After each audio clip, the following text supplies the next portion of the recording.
Hello everyone.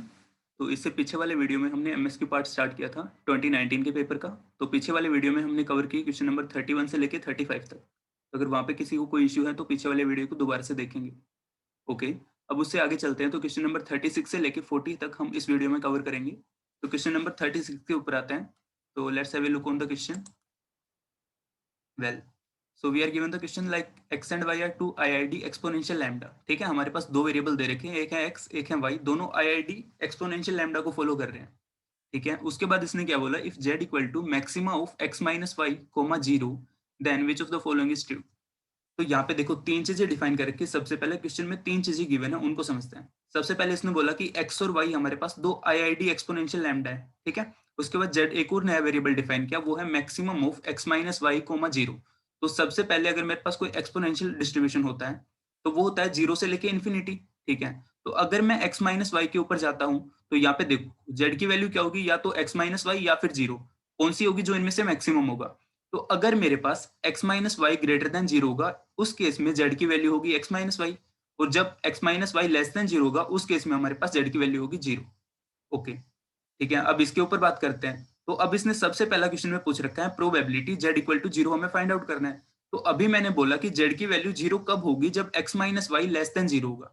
ठीक है, तो हमें यहाँ पे x माइनस वाई का डिस्ट्रीब्यूशन बताना है, और we can say x minus y का डिस्ट्रीब्यूशन बता के उसको चेक करना है कि वो लेस देन जीरो कब होगा। वो probability at z equal to zero हमें देगा। उसके अकॉर्डिंग जैसे हम प्रोबेबिलिटी डिफाइन करेंगे, तो जो z का डिस्ट्रीब्यूशन आएगा वो उससे हम इसका सी फाइंड आउट करेंगे। ठीक है, तो क्वेश्चन में ये गिवन था।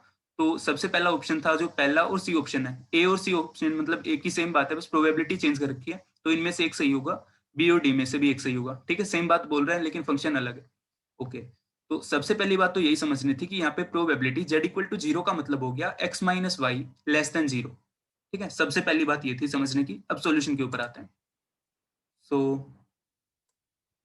Okay, this is the solution. तो मैंने देखो सबसे पहले तो आई गेस डमी वेरिएबल का यूज किया। क्यों किया, बस ऐसे ही लिख दिया, सोल्व करते टाइम लिख दिया। तो तुम भी लिख सकते हो। यहाँ पे था z इक्वल टू, मैंने इसको लिखा t। ठीक है, t equal to maximum of this one, क्योंकि मैंने मे बी आगे जो सोल्व किया होगा वहां पे कहीं पे z यूज किया होगा। ठीक है, तो जब भी हमारे पास कुछ ऐसे था कि मेरे पास x और y रैंडम वेरिएबल थे IID, उनका यूज करते हुए मेरे पास एक joint probability density function define हो जाएगा। सबसे पहली बात तो हमें इनका मार्जिनल पता है। x का मार्जिनल पता है एक्सपोनेंशियल लैम्डा। ठीक है, y का मार्जिनल भी पता है एक्सपोनेंशियल लैम्डा। तो अगर मैं इनका जॉइंट प्रोबेबिलिटी डेंसिटी फंक्शन लिखूंगा तो इन दोनों के मार्जिनल का मल्टीप्लीकेशन होगा। प्रॉपर्टी होती है, इंडिपेंडेंट है तो हम लिख सकते हैं। ठीक है, तो एक्स वाई का मेरे पास डिस्ट्रीब्यूशन होगा, मुझे इसका निकालना है एक्स माइनस वाई। तो जब भी कुछ ऐसे क्वेश्चन होते हैं उनमें हम ट्रांसफॉर्मेशन का यूज करते हैं। कैसे करते हैं इस क्वेश्चन से हम उसको प्रॉपरली समझेंगे। ठीक है, तो मैंने सबसे पहले टी को ही डिफाइन किया कि maximum of this one, this will be equal to zero अगर मेरे पास एक्स माइनस वाई की वैल्यू नेगेटिव होगी, और this will be x minus y अगर मेरे पास एक्स माइनस वाई की value greater than equal to zero होगी। ठीक है, तो हमें कौन सी प्रोबेबिलिटी निकालनी है, probability that t equal to zero, हमें ये फाइंड आउट करना है। उसका मतलब x minus y less than zero, हमें ये फाइंड आउट करना है कि इसकी प्रोबेबिलिटी क्या होगी। ओके, तो ट्रांसफॉर्मेशन में हमने क्या किया, जो वेरिएबल था x माइनस वाई, मैंने इसको अज्यूम कर लिया कि z equal to x minus y और w इक्वल टू वाई। ठीक है, अब देखो x कहां से कहां तक जा रहा था, जीरो से लेके इन्फिनिटी। y कहां से कहां तक, जीरो से लेके इन्फिनिटी। तो x माइनस वाई कहां से कहां तक जा सकता है, माइनस इन्फिनिटी से लेके इन्फिनिटी। इसकी वैल्यू जीरो रही हो, y की वैल्यू इन्फिनिटी रही हो, तो माइनस इन्फिनिटी। और जैसे ही इन्फिनिटी, तो जीरो से लेके इन्फिनिटी होगा तो z कहां पे बिलोंग करेगा, रियल लाइन पे। और y कहां पे बिलोंग करेगा, y हमने मतलब सॉरी, जो डब्ल्यू मैंने डिफाइन किया that thing equal to Y. So ये कहाँ पे लाई करेगा, जीरो से लेके इन्फिनिटी। ठीक है, सबसे पहली चीज यही थी ट्रांसफॉर्मेशन में, हमें कुछ रैंडम वेरिएबल था जो गिवन था, उससे थोड़ा ट्रांसफॉर्म करके एक नया वेरिएबल डिफाइन किया, that is Z and one is W. अब हम इनका यूज करते हुए सोल्व करेंगे, कैसे करेंगे उसके ऊपर आते हैं। तो जो नए वेरिएबल हमने जनरेट किए या फिर जो यहाँ पे सब्सटीट्यूट किए या फिर जो भी हमने ट्रांसफॉर्म किए, इनका हम वैल्यू लिखेंगे। तो probability function of Z comma W in joint probability density function of Z W, this will be equal to joint probability density function of F X Y into Jacobian. ठीक है, अब Jacobian कैसे find out करते हैं उसके ऊपर बात करेंगे, और ये वाले प्रोबेबिलिटी कैसे आएगी। अभी हमने ऊपर देखा कि जो एक्स और वाई थे वो आईआईडी थे। ठीक है, आईआईडी का मतलब होता था कि उनकी मार्जिनल, उनका मल्टीप्लाई करेंगे तो वो जॉइंट डिस्ट्रीब्यूशन फंक्शन देगा। तो इनकी मार्जिनल लिखी lambda into E raise to the power minus lambda x, ये हो गया एक्स के लिए, into lambda E raise to the power minus lambda y. ठीक है, अब लैम्डा दो बार था तो लैम्डा की part two e raise to the power minus lambda x e raise to the power minus lambda y. ठीक है, अब जैकोबियन फाइंड आउट करेंगे। तो इसका मतलब delta Z over delta x, So this will be delta z over delta x 1, okay, delta z over delta, हाँ, तो यहाँ पे हम ना जैकोबियन डिफाइन करेंगे। तो जैकोबियन के लिए देखो यहाँ पे मैंने एक स्टेप ना मिस कर दिया।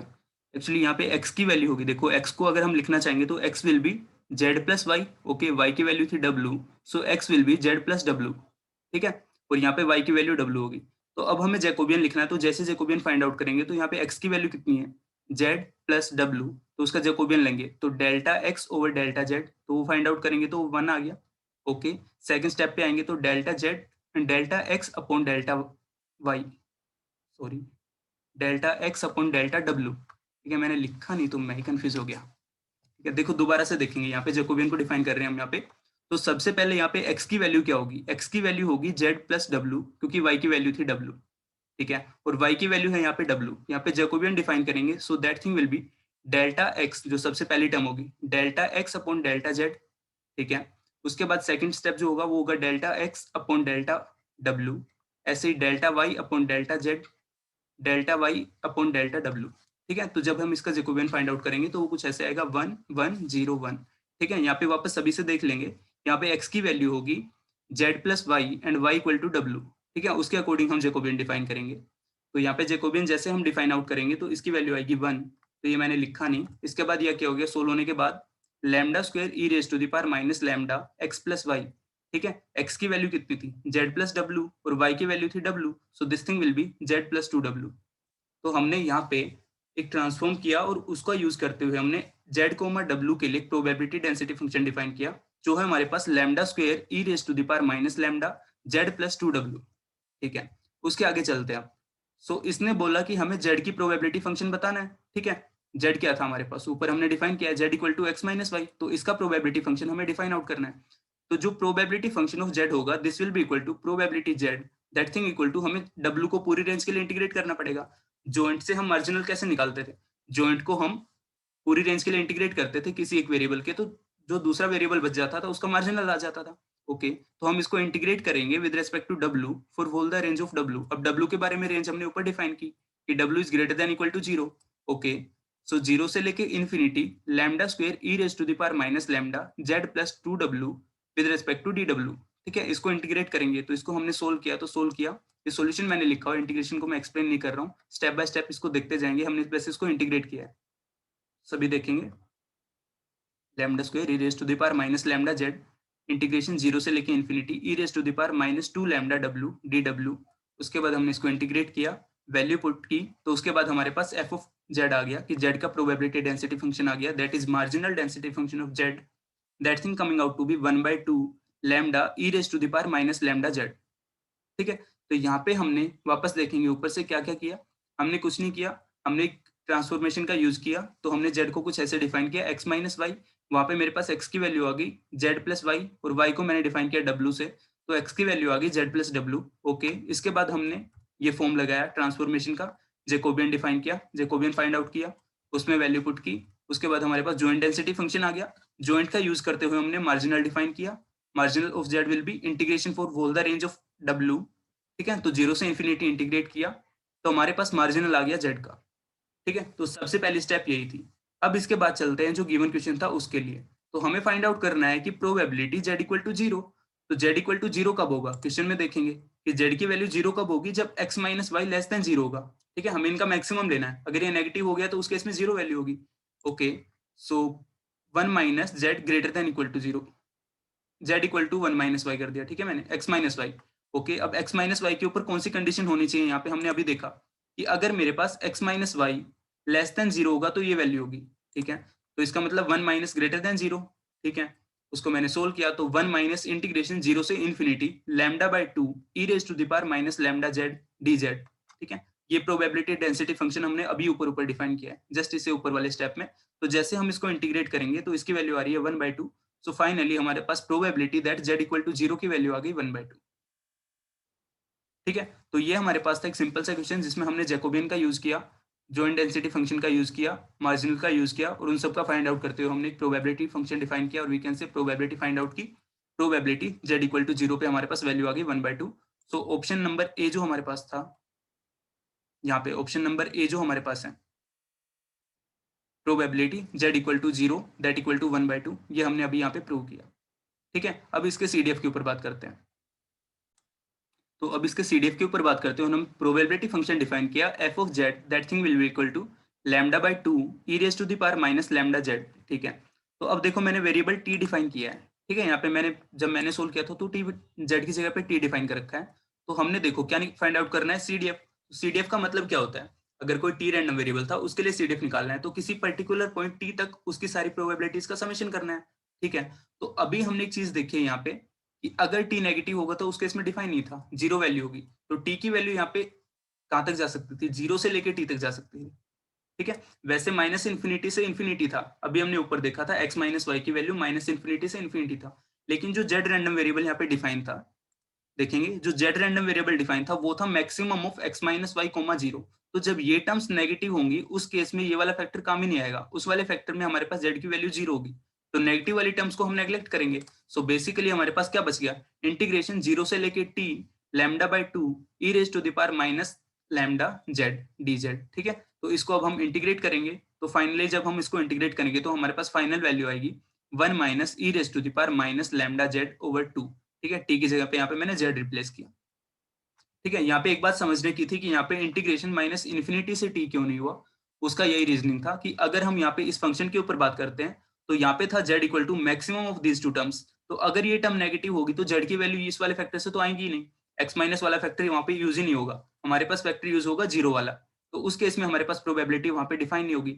तो इन दैट केस हमारे पास क्या हो गया, जीरो से लेके टी तक जा सकता है, उसके अलावा नहीं हो सकता, मतलब नेगेटिव टर्म्स नहीं आएंगी। तो इसको हमने इंटीग्रेट किया तो हमारे पास फाइनली वैल्यू आ गई 1 minus e raise to the power minus lambda z divided by 2।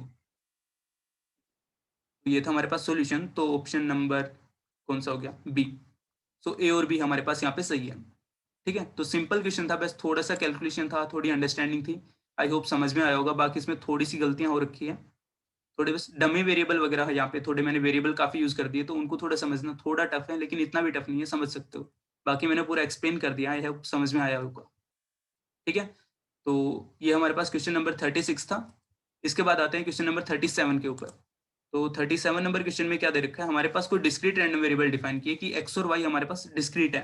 Okay, उसके बाद उनका जॉइंट प्रोबेबिलिटी फंक्शन दे रखा है कि probability x equal to m comma y equal to m this thing equal to e raise to the power minus two m factorial n factorial, m running from zero से लेके infinity, n running from zero से लेके infinity.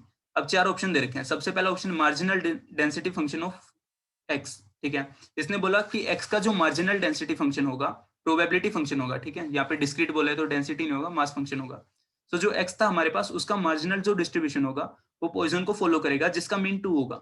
Okay, second option बोल रहा है कि the random variable x and y are independent. ठीक है, थर्ड ऑप्शन बोल रहा है तो covariance between x and x plus root 3y is 1। Okay, and D option है probability y equal to n plus 1 into probability y equal to n plus 1। तो अभी तुम्हें देख के पता चल रहा होगा कि 1 2 3 सी मतलब हर एक के लिए तुम्हें मार्जिनल तो फाइंड आउट करना ही है। तो सबसे पहले इसका मार्जिनल ही फाइंड आउट करेंगे। तो सॉल्यूशन के ऊपर आते हैं। तो we are having this solution कि हमारे पास प्रोबेबिलिटी फंक्शन डिफाइन था, मैंने x के लिए मार्जिनल निकालना स्टार्ट किया।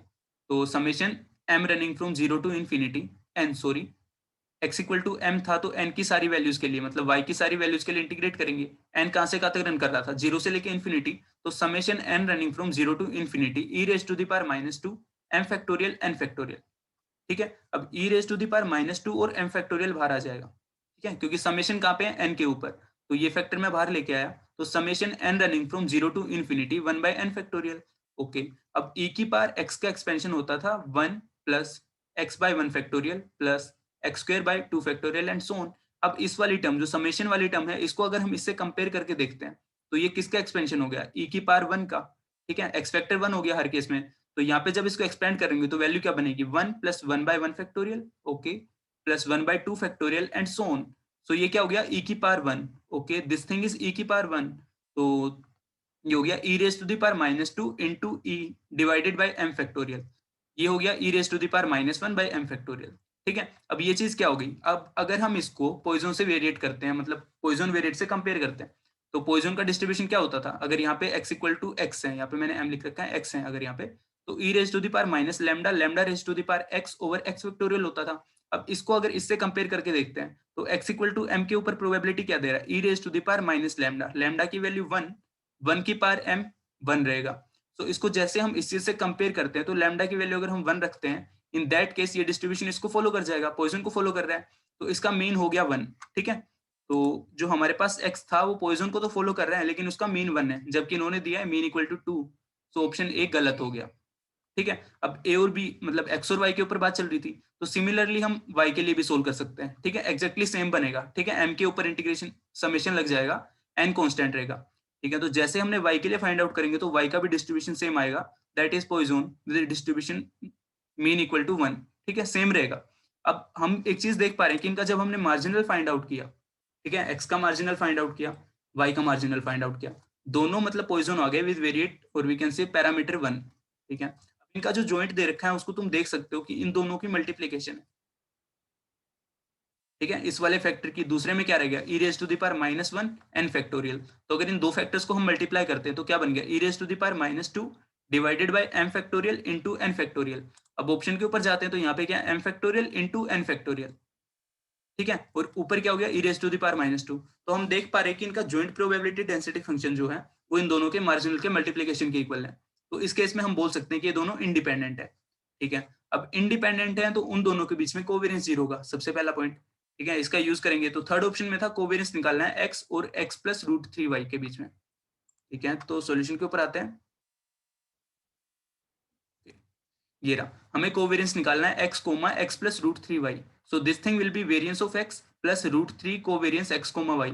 ये वाला फैक्टर 0 हो गया। सो ये फाइनली एक किसके इक्वल आ गया, वेरियंस ऑफ x के इक्वल। अब x क्या था, पॉइजन विद पैरामीटर 1। ठीक है, पॉइजन अगर पैरामीटर था 1 that is lambda equal to 1, तो उसका मीन भी 1 हो गया और वेरियंस भी 1 हो गया। So variance of x will be 1। ठीक है, अब फोर्थ ऑप्शन के ऊपर आते हैं। फोर्थ ऑप्शन क्या कह रहा है, probability y equal to n। ठीक है, इसको मैंने लिखा e raise to the power minus 1 divided by n factorial.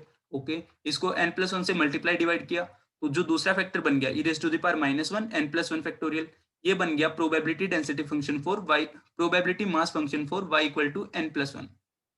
ठीक है, तो जो डी ऑप्शन था हमारे पास वो भी सही हो गया कि probability y equal to n, this thing will be equal to n plus 1 into probability y equal to n plus 1, जो हमने यहाँ पे लिखा। ठीक है, तो ये था क्वेश्चन नंबर 37। ठीक है, क्वेश्चन नंबर 37 जो बहुत सिंपल था, बस मार्जिनल निकाला, उनका यूज करके हमने बी सी डी मतलब सारे ऑप्शन चेक कर लिए। ठीक है, अब बात करते हैं क्वेश्चन नंबर 38 के ऊपर। तो क्वेश्चन नंबर 38 हमारे पास है कि हमारे पास कुछ सीक्वेंस दे रखी है आईआईडी कॉन्टिन्यूस रैंडम वेरिएबल्स की। ठीक है, ओके, जिनका प्रोबेबिलिटी डेंसिटी फंक्शन दे रखा है f x equal to 2 into E raise to the power minus 2 x minus 1/2 x raise to x greater than equal to 1/2। ठीक है, उसके बाद एस एन डिफाइन किया कि S N will be equal to summation of X i's. ठीक है, और इसका मेन डिफाइन कर दिया कि S N by N. Okay, then which of the following sequence of a random variable converges to a normal distribution with mean equal to 0 and a finite variance. ठीक है, मतलब मीन 0 होना चाहिए और कोई फाइनाइट वेरिएंस होना चाहिए। ठीक है, इसके ऊपर बात करते हैं। तो यहाँ पे क्या हुआ होगा, सबसे पहले तो अगर तुम इसको देखते हो तो तुम इसको डायरेक्टली सोल्व करना स्टार्ट करोगे कि इसका मेन निकाल लेते हैं, वेरिएंस निकाल लेते हैं, उसके बाद एस एन का मेन निकालेंगे, एक्स बार का मेन निकालेंगे, मतलब सब यूज करेंगे। अब जनरली बच्चे क्या करते हैं, इसको डायरेक्ट इंटीग्रेट करने लगेंगे। इसके मेन निकालने के लिए एक्स से मल्टीप्लाई करेंगे, इंटीग्रेट करेंगे 1/2 से लेके इन्फिनिटी तक। लेकिन इसको अगर तुम थोड़ा देख पाओ, मतलब इसको थोड़ा ऑब्जर्वेशन अगर हम लगाते हैं कि इसमें क्या गिवन है, तो this thing can be equal to lambda into E raise to the power lambda minus lambda X minus some mu. ठीक है, जैसे मैंने एग्जांपल या फिर सॉल्यूशन में जो लिखा उसको समझते हैं। तो अगर मैं इस चीज को इस पे देखता हूँ कि अगर मेरे पास फंक्शन कुछ ऐसे गिवन था, इसको मैं इस वाली चीज से कंपेयर करता हूँ कि मैंने दूसरा probability density function general form में लिखा जो था lambda E raise to the power minus lambda X minus mu. So basically हमारे पास एक्सपोनेंशियल डिस्ट्रीब्यूशन है जिसका मीन शिफ्ट कर दिया यहाँ पे म्यू से।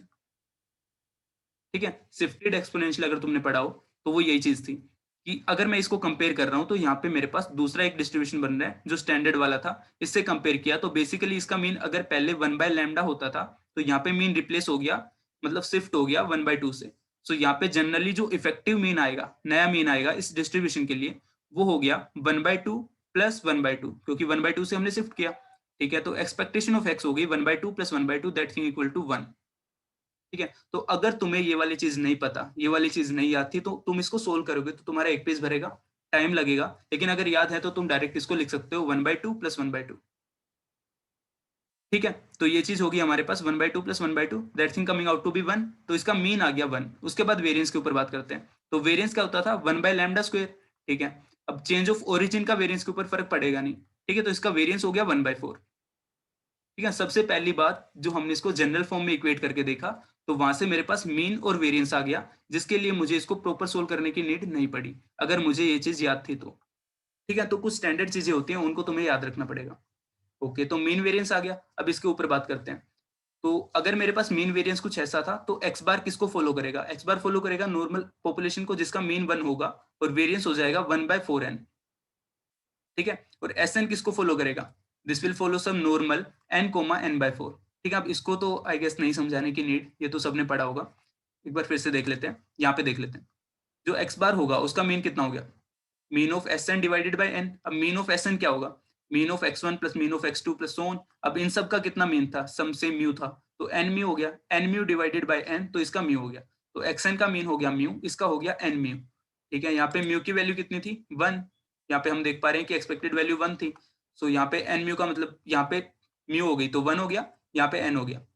ठीक है, ऐसे ही हमने इसका वेरिएंस देखा, तो इसका वेरिएंस हो गया 1/4n, इसका वेरिएंस हो गया n/4। अब इसको अगर मैं स्टैंडर्ड फॉर्म में कन्वर्ट करता हूँ, तो यहाँ पे देखो मेरे पास फैक्टर क्या बनेगा, इसका भी मीन 1 है, इसका मीन है n। ठीक है, तो x1 - 1 मतलब x बार -1, तो इसका मीन हो गया 0 डिवाइडेड बाय दिस थिंग। तो ये नॉर्मल को पॉपुलेशन को फॉलो करेगा 0,1 पे। लेकिन अगर हम नीचे वाले फैक्टर को थोड़ा भूल भी जाते हैं, फिर इसको ऊपर लेते हैं √n के ऊपर, तो 1/2 एक कांस्टेंट है, इसको इधर कहीं भी लेके जाते हैं, तो उससे क्या होगा, वेरिएंस चेंज होगा लेकिन मीन सेम रहेगा, क्योंकि x बार -1 इसकी एक्सपेक्टेड वैल्यू 0 होगी। किसी एक पर्टिकुलर पॉइंट के अबाउट देख रहे हैं हम, तो इसकी एक्सपेक्टेड वैल्यू 0 होगी, तो वेरिएंस कोई फाइनाइट नंबर होगा लेकिन मीन इसका 0 हो जाएगा। इन ए सिमिलर फॉर्म जब हम दूसरे के ऊपर बात करेंगे, तो Sn minus n divided by √n into 2, तो यहाँ पे भी इसकी मीन वैल्यू 0 होगी, लेकिन जब इसको स्टैंडर्ड बनाया होगा उस केस में हमारे पास 1 होगी। लेकिन अगर हम स्टैंडर्ड नहीं बनाते हैं, इन फैक्टर्स को कुछ यहाँ वहाँ रख लेते हैं, लाइक 2 को हटा देते हैं, 2 को इधर उधर लेके जाते हैं, तो उस केस में हमारे पास कुछ वेरिएंस मिलेगा, लेकिन एक्सपेक्टेड वैल्यू हमारे पास 0 मिलेगी, क्योंकि हम एक पर्टिकुलर इसके मीन के अबाउट ही इसकी एक्सपेक्टेड वैल्यू फाइंड आउट कर रहे हैं, जो 0 होगी। ठीक है, तो अब देखते हैं ऑप्शन के ऊपर। तो ऑप्शन ए था, तो ऑप्शन ए सेटिस्फाई करेगा। ठीक है, क्योंकि एस एन का मीन एन ही है। ठीक है, बी फेल हो जाएगा क्योंकि इसका मीन नहीं दे रखा है यहाँ पे। इसके ऊपर बात करेंगे तो एक्स एन जो बार था, इसका भी मीन 1 था, तो ये भी सेटिस्फाई करेगा, यहाँ पे भी सेटिस्फाई करेगा। ठीक है, तो यहाँ पे कुछ ऐसे सिंपल सा था, तो इसको सोल्व तो तुम कर लोगे, लेकिन अगर तुम्हें ये वाला फैक्टर पता होता, ये वाला जो यहाँ पे मैंने लिखा, ये शिफ्टेड एक्सपोनेंशियल है, तो तुम इसको डायरेक्ट कर पाओगे, नहीं तो तुम्हें सोल्व करना पड़ेगा। मीन निकालोगे, वेरिएंस निकालोगे, तो 2-3 पेज भर दोगे, 2 पेज तो पक्का भर दोगे, और टाइम लगेगा वो अलग से। ठीक है, सो हमें टाइम भी बचाना है, तो कुछ चीजें फाइनल रिजल्ट्स हमें याद रखने पड़ेंगे, जिनसे क्वेश्चन बहुत जल्दी हो जाता है, जिसको सोल्व करने की नीड ही नहीं पड़ेगी फिर। ठीक है, तो क्वेश्चन नंबर 38 था, जो कुछ मैंने ऐसे सोल्व किया। अब आते हैं क्वेश्चन नंबर 39 के ऊपर। तो ये हमारे पास है क्वेश्चन नंबर 39। यहाँ पे क्या दे रखा है, हमारे पास कोई रैंडम वेरिएबल और वी कैन से कोई रैंडम सैंपल दे रखा है। ठीक है, वो कहाँ से आ रहा है, यूनिफॉर्म थीटा, 0 से। ठीक है, अब इसने बोला कि टी एन डिफाइन किया कोई एस्टिमेटर दैट इज मिनिमा। ठीक है, जो रैंडम सैंपल था उसकी मिनिमम वैल्यू ले ली इसने। ओके, अब इसने बोला कि इनमें से कौन सा एस्टिमेटर थीटा के लिए कंसिस्टेंट होगा। तो यहाँ पे मैंने देखो क्या यूज किया, यहाँ पे टी एन को कैसे डिफाइन किया इसने, T N equal to minimum of X i's. ठीक है, कि मिनिमा। अब हमारे पास जो एक्सआई होता है, मतलब x1 जो होता है दैट इज मिनिमम, ये एक यूनिफॉर्म डिस्ट्रीब्यूशन के लिए एमएलई होता है। ठीक है, कुछ फाइनल रिजल्ट्स होते हैं जिनका हम यूज करते हैं, क्योंकि देखो प्रॉपर सोल्व करने में तुम्हारा टाइम भी लगेगा। ठीक है, और हो सकता है गलती हो। कुछ ऐसे फाइनल रिजल्ट्स होते हैं जिन्हें तुम्हें समझना पड़ेगा और जिनको तुम डायरेक्ट अप्लाई कर सकते हो। तो मैं कुछ क्वेश्चंस उन वे में ही समझाता हूँ या फिर करता हूँ, जिससे मतलब बहुत जनरली सिंपल फॉर्म में हो जाता है, सोल्व करने की नीड नहीं पड़ती है। तो इसमें भी मैंने वही यूज किया है कि हमें पता है कि जो x1 होता है वो यूनिफॉर्म डिस्ट्रीब्यूशन के केस में यहाँ पे थीटा के लिए एमएलई होगा। ठीक है, और जब मैंने एमएलई पढ़ा था, अगर तुमने मेरे वीडियो देखे तो उसमें मैंने बोला था कि एमएलई इन जनरल कंसिस्टेंट भी होता है। ठीक है, दोबारा बोल रहा हूँ, इन जनरल एमएलई कंसिस्टेंट भी होता है। तो अगर मेरे पास टीएन जो यहाँ पे है मिनिमम ऑफ एक्सआई, अगर ये एमएलई है, ठीक है, हमें पता है ये एमएलई है, तो दिस विल बी कंसिस्टेंट। तो जो ए ऑप्शन होगा वो सही हो गया। ठीक है, अब बात करते हैं बी ऑप्शन के ऊपर। अब देखो जो एस्टिमेटर कंसिस्टेंट होता है, वहां पे हमारे पास कंडीशन होती थी कि as N tending to infinity उसकी एक्सपेक्टेड वैल्यू 0 आनी चाहिए। तो अगर मैं इस फैक्टर के ऊपर बात करता हूँ टी एन -1, हमें पता है कि टी एन की एक्सपेक्टेड वैल्यू होगी थीटा के इक्वल, ठीक है, क्योंकि ये कंसिस्टेंट है। अब लेकिन इसके ऊपर बात करेंगे तो यहाँ पे क्या होगा, Tn की एक्सपेक्टेड वैल्यू कितनी होगी, थीटा -1 कांस्टेंट की एक्सपेक्टेड वैल्यू जो 0 के इक्वल नहीं होती, ठीक है। इन दैट केस हमारे पास इसकी कंसिस्टेंट एस्टिमेटर नहीं हो सकता Tn-1, क्यों, क्योंकि यहाँ पे इसकी एक्सपेक्टेड वैल्यू थीटा के इक्वल नहीं होगी, जो मैंने सॉल्यूशन में भी लिखा, ठीक है। इसके बाद अगले क्वेश्चन के ऊपर आ रहे थे, ऑप्शन के ऊपर, ऑप्शन नंबर सी, वो था Tn-1/n। तो जैसे n टेंडिंग टू इन्फिनिटी होगा, इस केस में ये कंसिस्टेंट एस्टिमेटर होगा, ये अपनी कंडीशन सेटिस्फाई करेगा, ठीक है। और डी ऑप्शन के ऊपर बात करेंगे तो ये भी कंसिस्टेंट एस्टिमेटर नहीं होगा, क्योंकि यहाँ पे फैक्टर है 1, जो इसका mean not equal to theta prove कर देगा as n tending to infinity के ऊपर। ये कुछ कंडीशंस होती थी ना कि वेरिएंस 0 होना चाहिए और एक्सपेक्टेड वैल्यू थीटा के इक्वल होना चाहिए as n tending to infinity. तो अगर ये फेल कर गया तो नहीं हो सकता, और सेटिस्फाई कर रहा है तो हो जाएगा। ये क्वेश्चन नंबर 39 था, जिसको हमने बिना मतलब पेन पेपर यूज किए डायरेक्ट समझ के किया, वो जनरल रिजल्ट्स का यूज किया। अगर हमें जनरल रिजल्ट पता था कि जो इसका मिनिमा होता है वो इसके लिए एमएलई होता है, और in general MLE he consistent होता है, तो हमने उसका यूज किया, जिससे हमने प्रूव किया कि इसका ऑप्शन नंबर ए और ऑप्शन नंबर सी सही होंगे और बी और डी गलत होंगे, ठीक है। अब बात करते हैं क्वेश्चन नंबर 40, जो एमएसक्यू का लास्ट क्वेश्चन है यहाँ पे, इसके ऊपर बात करते हैं। तो यहाँ पे इसने हमें एक रैंडम सैंपल दे रखा है कोई कॉन्टिन्यूस डिस्ट्रीब्यूशन के लिए, ठीक है, lambda greater than 0, fx equal to 2 lambda x e raise to the power minus lambda X square, okay, when x is greater than 0 और 0 इसके अलावा किसी भी पॉइंट के ऊपर। फिर इसने बोला कि हमारे पास टेस्टिंग ऑफ हाइपोथेसिस करना है, जहाँ पे h नोट दे रखा है लैम्डा इक्वल टू 1/2 और h1 दे रखा है lambda equal to 3/4 at alpha level, ठीक है। हमें देखना है इनमें से कौन सी वैल्यू सही है। तो ऑप्शन सी और डी के ऊपर बात करते हैं सबसे पहले। तो इसने बोला द मोस्ट पावरफुल टेस्ट अगर एग्जिस्ट कर रहा होगा, then it will be of the form reject h naught if summation xi का square this thing less than equal to c, ठीक है। डी में क्या बोल रहा है, इसका अपोजिट कि summation xi square greater than equal to c। तो इन दोनों में से सबसे पहली बात तो एक ही सही होगा, क्रिटिकल रीजन एक ही फॉर्म में डिफाइन हो सकता है, दोनों में नहीं हो सकता। तो यहाँ पे इन दोनों में से एक सही होगा, तो हमें सबसे पहले इसका क्रिटिकल रीजन डिफाइन करना पड़ेगा। कैसे डिफाइन करेंगे, अब यहाँ पे है सिंपल वर्सेस सिंपल, तो हम नॉर्मल फॉर्म में करेंगे एनपीलेमा लगा के। तो मैंने लिखा L1 divided by L naught likelihood under H1 divided by likelihood under H naught greater than some के इज एनी कांस्टेंट, ठीक है। फिर मैंने इसका लाइकलीहुड लिखा, तो क्या बनेगा likelihood, 2 lambda raise to the power n into product of X i's E raise to the power minus lambda summation xi square, ठीक है। ये कैसे लिखा, अगर तुमने पढ़ा होगा तो तुम इसको लिख सकते हो। बेसिकली हम लाइकलीहुड का मतलब क्या होता है, जॉइंट प्रोबेबिलिटी डेंसिटी फंक्शन। तो अगर मेरे पास सैंपल था n साइज का, तो हर एक के लिए प्रोबेबिलिटी लिखी, उसको कुछ इस फॉर्म में लिखा, तो जनरली इस फॉर्म में आ जाएगा इस केस के लिए, ठीक है। तो ये कुछ ऐसे बन गया। उसके बाद मैंने क्या किया, नीचे डिनोमिनेटर में एल नोट के लिए लिखा, दैट इज एच नोट क्या था, लैम्डा इक्वल टू 1/2 के लिए, ठीक है। उसके बाद मैंने क्या किया, मैंने वैसे इसको सोल्व किया, तो ये क्या हो गया, 2 से 2 तो कैंसिल हो गया। So lambda 1 by lambda naught उसकी power n e raise to the power minus lambda 1 summation xi square dot e raise to the power minus lambda naught summation xi square this thing greater than k, okay. उसके बाद हमने क्या किया, जो lambda 1 और lambda note थी, इनकी particular value दे रखी थी, ठीक है, और दोनों पॉजिटिव है, इनके बारे में कुछ और है नहीं। तो ये पॉजिटिव टर्म है, तो इसको मैं उस साइड लेके गया, तो नेगेटिव साइन या फिर कुछ फर्क नहीं पड़ेगा। जो इनइक्वालिटी का साइन था वो ग्रेटर देन k था, और ये वाला जो फैक्टर होगा लैम्डा 1 बाय लैम्डा नोट इसकी पावर n, ये एक पॉजिटिव नंबर होगा, तो जैसे इसको इधर लेके आएंगे तो नया कांस्टेंट बन जाएगा सम k1, ठीक है। तो मैंने इसको बोला k1, और यहाँ पे क्या बन गया, e raise to the power minus summation xi square lambda 1 plus lambda naught greater than k1, ठीक है। अब इस जो लैम्डा 1 प्लस लैम्डा नोट था, दोनों पॉजिटिव नंबर है, कांस्टेंट है, इनको सम करूंगा, तो मैंने इनका सम लिख दिया कि लैम्डा h, ठीक है, नया लैम्डा डिफाइन कर दिया। तो यहाँ पे बन गया समेशन माइनस में minus summation xi square lambda h greater than some k double dash, log ले लिया, ठीक है।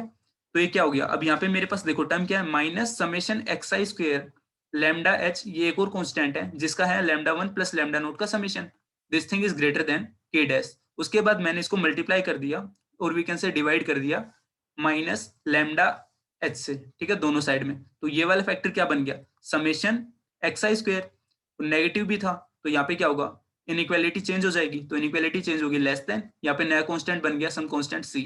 तो यहाँ पे हमने क्रिटिकल रीजन डिफाइन कर दिया कि क्रिटिकल रीजन क्या आ गया, reject h naught when summation xi square less than some constant c।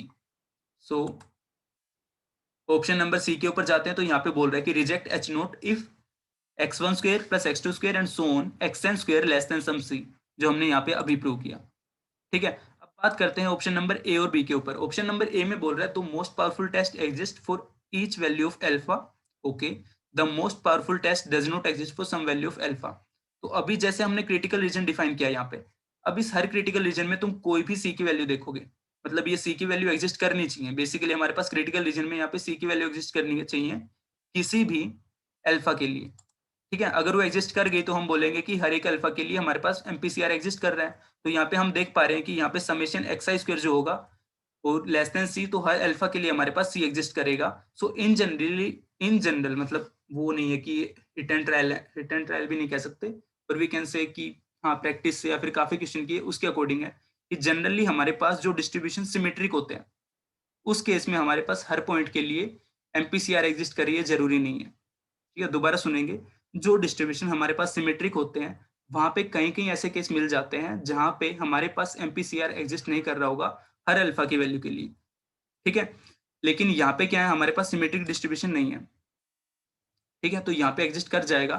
सो ये इन जनरल था, इसको मैं जस्टिफिकेशन नहीं दे रहा कि हाँ हमेशा होगा, लेकिन हाँ इस केस में होगा क्योंकि यहाँ पे कुछ हमारे पास क्रिटिकल रीजन कुछ ऐसे डिफाइन किया। तो जैसे हम अल्फा की वैल्यूज को चेंज करेंगे तो हमारे पास हर अल्फा के लिए सी एग्जिस्ट करेगा। सो इसका ऑप्शन ए हो गया कि the most powerful test exist for each value of alpha. ठीक है, तो ये हमारे पास क्वेश्चन नंबर 40 था जिसके आंसर हो गए ए एंड सी।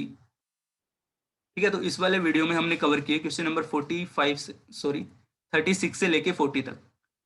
ठीक है, इसके साथ ही हमारे एमएसक्यू पूरे होते हैं इस पेपर के। और ये वाली वीडियो लास्ट वीडियो थी ईयर नंबर 2019 के। आई होप सारी वीडियोस आपके लिए हेल्पफुल रही होंगी। तो ये वाले वीडियो में देखो, अब एमएसक्यू वाली हमने 2 वीडियो देखी है, मतलब पिछली वीडियो में 5 क्वेश्चन, इसमें 5 क्वेश्चन। तो इसमें एक चीज थी कि पीछे वाली वीडियो जैसे क्वेश्चन के ऊपर बात करते हैं, जैसे ये वाला क्वेश्चन था क्वेश्चन नंबर 38, तो इसमें तुम्हें सोल्व करने की नीड नहीं थी। जैसे तुमने इसको देखा, अगर तुम्हें जनरल चीजें याद है तो सीधा अप्लाई करेंगे एंड पेन पेपर उठाने की नीड ही नहीं है, डायरेक्ट इसको लिख देंगे कि हाँ ये ऑप्शन होगा, ये होगा, ये होगा, ए सी डी होगा, ये नहीं होगा। ठीक है, लेकिन उसके लिए क्या था, तुम्हें चीजें पता होनी चाहिए। ठीक है, ऐसे ही अगर हम 39 के ऊपर आते हैं तो इसको भी सोल्व करने की नीड थी। ठीक है, तुम्हें पता होना चाहिए कि ये इसके लिए एमएलई होगा और इन जनरली एमएलई ही कंसिस्टेंट होता है, ये बात याद रखनी चाहिए। ओके, इससे नीचे वाला तो बिल्कुल ईजी था, उसमें कुछ करना ही नहीं था। ऊपर चलते जाते हैं। तो पिछले वीडियो में तुमने देखा होगा कि क्वेश्चन नंबर 34 और 33 इसमें भी कुछ नहीं था, बस तुम्हें कुछ प्रॉपर्टीज थी उनको याद रखना था। अगर प्रॉपर्टी याद है तो तुम इसको डायरेक्ट कर सकते हो, नहीं तो तुम पेन पेपर लेके करोगे तो टाइम लगेगा। ठीक है, मतलब कर तो उसके बाद भी दोगे, इसमें भी कुछ नहीं करना था। तो अभी देखा कि जो 10 क्वेश्चन यहाँ पे एमएसक्यू में आए थे वो इतने टफ थे नहीं, बस उनके अंदर तुम्हें बेसिक अंडरस्टैंडिंग चाहिए थी, कुछ सोल्व करना आना चाहिए, कुछ फाइनल रिजल्ट्स तुम्हें याद होने चाहिए। उससे तुम्हारा टाइम बचेगा। और सबसे सिंपल पार्ट आता है कि आराम से, अगर तुम्हारे पास टाइम है और आराम से एमएसक्यू पे ध्यान देते हो तो ये हो जाता है बिना पेन पेपर उठाए। ठीक है, तो एमएसक्यू एक सही पार्ट होता है जिसमें नंबर आ जाते हैं, स्कोर करना ईजी है अगर कॉन्सेप्ट आते हैं तो। ठीक है, अगर कॉन्सेप्ट नहीं आते तो तुम इनको सबको प्रूव करने में लगे रहोगे जिसमें बहुत टाइम लगेगा। ठीक है, तो ये था ईयर 2019 का एमएसक्यू पार्ट। Thank you.